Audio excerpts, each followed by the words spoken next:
Your future in healthcare starts here. BVOC Healthcare Programs. BVOC, Dialysis Technology. Learn critical skills to support kidney health. BVOC, Radiology and Imaging Technology. Master the technology that reveals the unseen. BVOC, Medical Laboratory Technology. Explore the lab work that informs every diagnosis. BVOC, Nutrition and Dietetics. Learn to guide healthier choices and support wellness. Step into a rewarding career with hands-on training and industry insights. Empire College of Science. Muadal, Kudapuram, Malapur. ആരോഗ്യ കുടിവെള്ള ശുചിത്വ സ്ത്രീ ശാക്തീകരണ മേഖലകൾക്ക് കൂടുതൽ ഊന്നൽ നൽകി ഇരുമ്പിളിയം ഗ്രാമപഞ്ചായത്തിന്റെ ബജറ്റിൽ ഗ്രാമപഞ്ചായത്ത് വൈസ് പ്രസിഡന്റ് ഫസീല ടീച്ചർ അവതരിപ്പിച്ചു. Panchayat president Shahanas P T അധ്യക്ഷത വഹിച്ചു. 29,48,725 രൂപ വരവും 29,14,95,386 രൂപ ചെലവും 18,53,339 രൂപ മിച്ചവും പ്രതീക്ഷിക്കുന്ന വാർഷിക ബജറ്റാണ് അവതരിപ്പിച്ചത്. എല്ലാ മേഖലകളിലും ആവശ്യമായ ഫണ്ട് നീക്കി വെച്ചുകൊണ്ടുള്ള ഒരു സമ്പൂർണമായ ബജറ്റാണ് ഈ വർഷം ഇരുമ്പിളിയം ഗ്രാമപഞ്ചായത്തിൽ അവതരിപ്പിച്ചതെന്ന് ബന്ധപ്പെട്ടവർ പറഞ്ഞു. അതിനു പുറമെ ബജറ്റ് പ്രത്യേകം ഊന്നൽ നൽകുന്ന മേഖലകളായ ആരോഗ്യ മേഖല വ്യത്യസ്തങ്ങളായ പദ്ധതികൾ ഏറ്റെടുത്ത് നടപ്പിലാക്കുന്നതിന് 60 ലക്ഷം രൂപയും, കുടിവെള്ള ശുചിത്വ മേഖലയിൽ 72 ലക്ഷം രൂപയും, സ്ത്രീ ശാക്തീകരണ മേഖലയിൽ പരമ്പരാഗതമായി നടപ്പിലാക്കിക്കൊണ്ടിരിക്കുന്ന പദ്ധതികളോടൊപ്പം ഷീടെക് തൊഴിൽ നൈപുണ്യ പദ്ധതികൾ, പുതിയ പദ്ധതികളടക്കം വിവിധങ്ങളായ പദ്ധതികൾ ഏറ്റെടുത്ത് നടപ്പിലാക്കുന്നതിന് വേണ്ടി 58 ലക്ഷം രൂപയും വകയിരുത്തിയിട്ടുണ്ട്.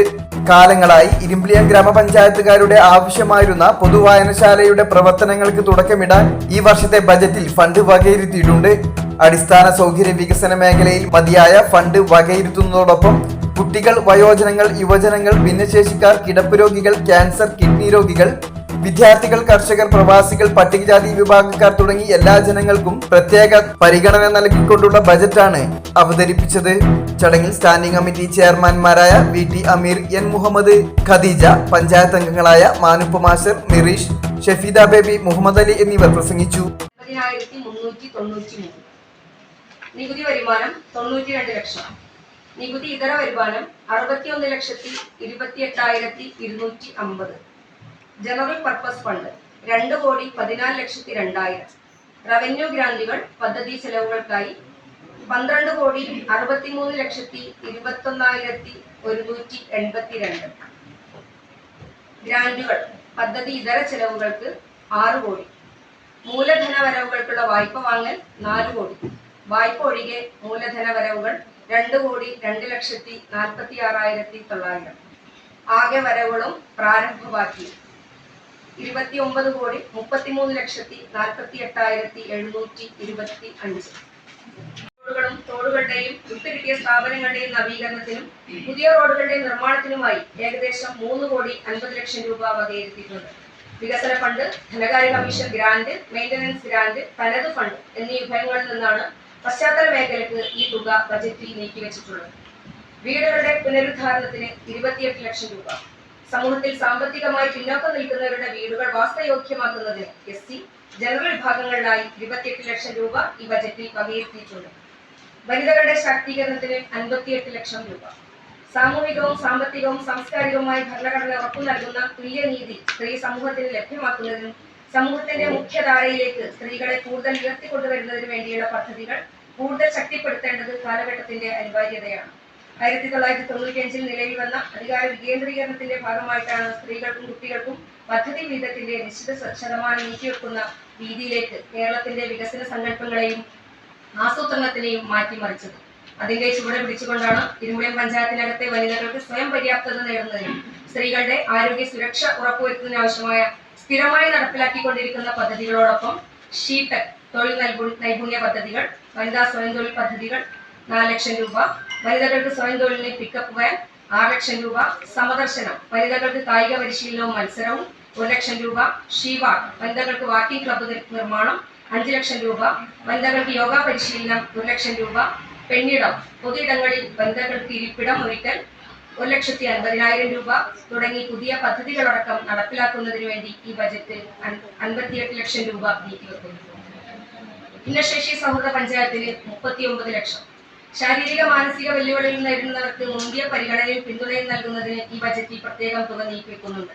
ഭിന്നശേഷി സൗഹൃദ പഞ്ചായത്ത് എന്ന നമ്മുടെ ലക്ഷ്യം കൈവരിക്കുന്നതിന് വേണ്ടി ഈ ബജറ്റ് 39 ലക്ഷം രൂപ നീക്കിവെക്കുന്നു.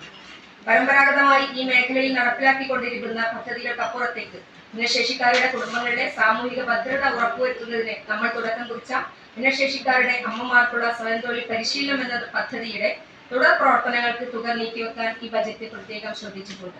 ഏകദേശം നമ്മൾ പദ്ധതികൾ വെച്ച എല്ലാ പദ്ധതികളും തന്നെ നമുക്ക് പൂർത്തീകരിക്കാൻ സാധിച്ചിട്ടുണ്ട്.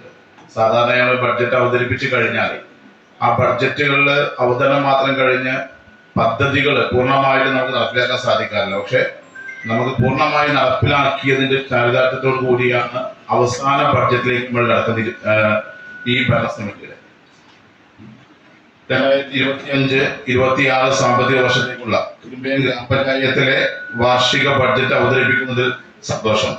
അധികാര വികേന്ദ്രീകരണത്തിന്റെ ബജറ്റാണ്. നമ്മുടെ സർക്കാർ പറഞ്ഞ മാനദണ്ഡത്തിൽ എല്ലാം ഉൾക്കൊള്ളിച്ചിട്ടുണ്ട്. നമുക്ക് പറയുന്നതിന് എന്തിനൊരു ലിമിറ്റ് ഉണ്ട്. ഫണ്ട് കൃഷിക്കായാലും ആരോഗ്യത്തിനായാലും കുടിവെള്ളത്തിനായാലും വിദ്യാഭ്യാസത്തിനായാലും മാക്സിമം ഇത്ര രൂപ വെക്കേണ്ടത് എന്നുള്ളത് നമ്മളോട് പറഞ്ഞിട്ടുണ്ട്. അതിൽ കൂടുതലാണ് നമ്മൾ ഇതിനൊക്കെ വെച്ചിട്ടുള്ളത്. ഉദാഹരണം ലൈഫിന് സർക്കാർ നമ്മളോട് പറഞ്ഞിട്ടുണ്ടാകുക ഒരു 10, 15, 20 വീടാണ്. ഇപ്പൊ കഴിഞ്ഞ തവണ എല്ലാ പഞ്ചായത്തും എടുത്ത് നോക്കിയാൽ അറിയാം. നമ്മളെ ചുറ്റുപാടത്തെ ജില്ലയിൽ തന്നെ എല്ലാ പഞ്ചായത്തുകളും എടുത്ത് നോക്കിയാൽ അറിയാം ലൈഫിന് വെച്ച വീടുകൾ. അപ്പൊ ഇരുമ്പേ പഞ്ചായത്ത് 2 വർഷം കൊണ്ട് 400-ലധികം വീട് കൊടുത്ത ഒരു പഞ്ചായത്ത് ഇരുമ്പേ പഞ്ചായത്തിനെ പോലെ ഒരു പഞ്ചായത്ത് വേണം. അതിൽ പരമാവധി 15 ദിവസം വാർഡുകൾ വിഭജിച്ച് കൊടുത്തിട്ടുണ്ടെങ്കിൽ മുഴുവൻ വാർഡുകളിലെയും വേസ്റ്റ് അവിടെ നിർമ്മാർജ്ജനം ചെയ്യാൻ കഴിയും, വേർതിരിക്കാൻ കഴിയും എന്നുള്ളൊരു സ്ഥിതി നിലനിൽക്കെ ആ കെട്ടിടത്തിന് ഒരു ഫണ്ട് വെക്കാനോ ആ കെട്ടിടത്തിന്റെ വിപുലീകരണത്തിന് ഒരു ഫണ്ട് വെക്കാനോ ആ കെട്ടിടത്തിലേക്കുള്ള വഴി ഗതാഗത പ്രശ്നം നേരിടുന്നതാണ് എന്നുള്ളത് കഴിഞ്ഞ ബജറ്റിൽ നമ്മൾ ചൂണ്ടിക്കാട്ടിയതാണ്. സതീഷ് മെമ്പർ പറഞ്ഞ കാര്യത്തിൽ അടിവരയിടുന്നു, എല്ലാ ഭാഗത്തെയും ടച്ച് ചെയ്തു എന്നുള്ളത് പറഞ്ഞതിൽ തന്നെ സന്തോഷമുണ്ട്. കാരണം ഒരു ഭാഗത്തും തൊടാതെ പോയി എന്നൊരു വിമർശനം പ്രതിപക്ഷത്തിന് ഇല്ല എന്നുള്ളതാണ് വളരെ സന്തോഷകരമാണ്. വെല്ലുവിളികളും വന്നുകൊണ്ടിരിക്കുന്ന കുടിവെള്ള പദ്ധതിക്ക് വേണ്ടിയിട്ട് മോട്ടോർ സ്ഥാപിക്കലാവട്ടെ, മോട്ടോർ പേരെ സംരക്ഷിക്കുന്നതാവട്ടെ, വൈദ്യുതീകരണമാവട്ടെ, പൈപ്പ് മാറ്റുന്നതാവട്ടെ, ഈ മേഖലകളിലൊക്കെ ആകെ വെച്ചിട്ടുള്ളത് 72 ലക്ഷം രൂപയാണ്.